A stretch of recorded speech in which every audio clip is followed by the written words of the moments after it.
Well, Jim, let's get back to wrestling. Let's get away from grandparents and abduction or whatever else was going on in the world of Jim Cornette during that last spot. But, Jim, just things I've heard. We have breaking news as we are recording right now. Sean Ross Sapp of Fightful.com is reporting. Here's his tweet. Now, wait a minute. This is the guy that didn't know where Vince McMahon lived.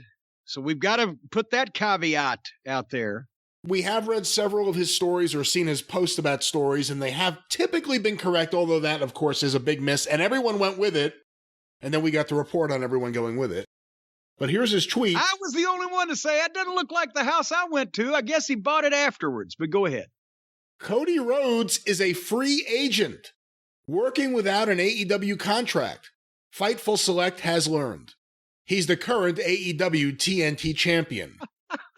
And then there is a story up for subscribers of theirs. And apparently Cody Rhodes is indeed a free agent right now, working without a contract since the end of 2021. Right before they put the belt on him, right? When did he win that title back? It was in December. Ago. Let me check. I'll double check. So, well, I wonder if he's going to pull a Kenny King on old Tony. That would be interesting. And I've admitted in the past, when I make a mistake, I admit it. I trusted a lying, gum-bumping sack of snake feces one time and put a belt on him because he said, oh, yeah, I'm going to sign this contract. And we went through with it, and he slipped out without signing the contract and never defended that belt once. So I wonder if, what do you think of the forbidden door of Cody Rhodes popping up in the Royal Rumble with the TNT championship belt? Well, I think there'd be a big lawsuit for the intellectual property violation if that happened, just with the belt. What about just the undefeated, uncrowned, undethroned TNT champion? And to answer your question, the match where Cody Rhodes won the TNT championship was taped December 22nd and aired Christmas. And of course, Sammy Guevara on January 8th became the interim champion due to Cody being out of step with the medical protocol, or AEW following the medical protocol. I'm not exactly sure. They were supposedly isolating with a family member who had tested positive for COVID. They didn't say that Cody himself was sick. They said that they were isolating with a family member.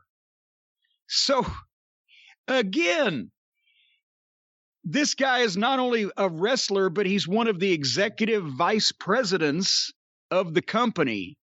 And his contract is up at the end of the month. So 9 days before that, he's healthy enough to be there in the building and to win the belt, but not to sign a new contract. And then the next time we're supposed to see him, he's isolating. And then the next time we're supposed to see him is coming up, right? In the next week or so, he's advertised to return to television. Wonder if he'll be there. Well, again, too, him and his wife have other relationships with TNT and Turner Broadcasting. There's a reality show that was just renewed for season 2, although, of course, that could quickly go away. There's also the Go Big Show thing that they keep advertising nonstop. So there's reasons that would tie him to AEW. I think all those things have already been shot. That's a good point. Here's a quote. And once again, Fightful Select broke this story, but here's a quote from Sports Illustrated recently. This is from Cody Rhodes. As of now, my future is with AEW. AEW would be very strange without the core members of the Revolution. We all still talk. We all have this admiration for each other. I can't see myself anywhere else, and I'm very optimistic about what the future holds. He can't see himself anywhere else. Unless Tony says, I'm not going to give you that raise you want. Yeah. Then he can see himself in a lot of other places, I'll tell you. Oh, my God. I mean, like I said, I made a mistake once, put a belt on a fucking guy because I believed his bullshit. And this wasn't even high-level, big finance, high contract offer bullshit. So whatever Cody's engaging in here sounds very interesting. Wonder when and where we will see him again. Maybe he's holding out for tattoo removal as part of his new contract. He needs to be on that show that they cover up the bad tattoos. That's a great idea. I'd watch that episode just for the tears. But there is some fantasy world that it would be funny if he did the Rumble and then came and signed his AEW contract the next day. But to the previous topic before the tasteless commercial spot we did, you got on Jon Moxley pretty hard. I don't blame him for him working some indie show. I don't blame a wrestler for having an idea whether it's good or stupid and going to their boss and pitching it. The boss has to say yes or no. And it's the same thing right here with Cody, putting the TV title on him if he's really out of contract. That comes out of Tony Khan, not Cody. This is all about the way Tony Khan is managing things. I can't argue.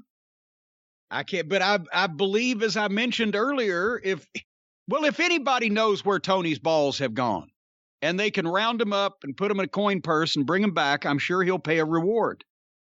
But that's, again, and this whole thing boils down to the WWE currently is screaming at the top of their lungs, win this war, beat us, we'll give you everything you need.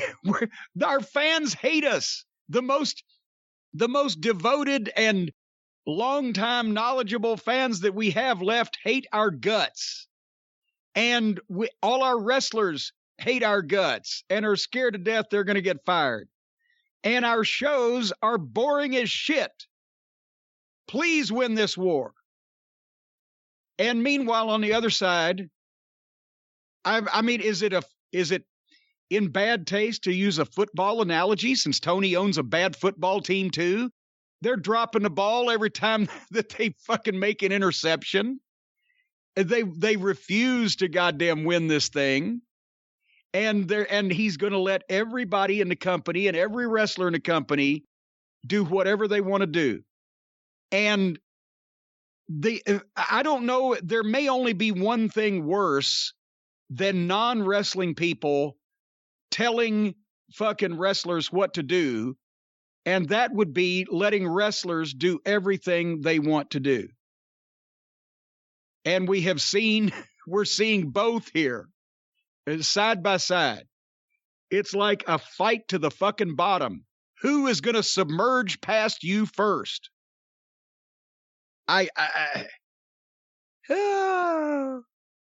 Not every great athlete in baseball, football, basketball, whatever, can also be a coach or a manager, whatever the particular sport entails. Not every wrestler, especially not these days, because there have been so few places for them to learn what the fuck this is. Not every wrestler can be a good booker, matchmaker, writer, creative team, whatever the fuck you want.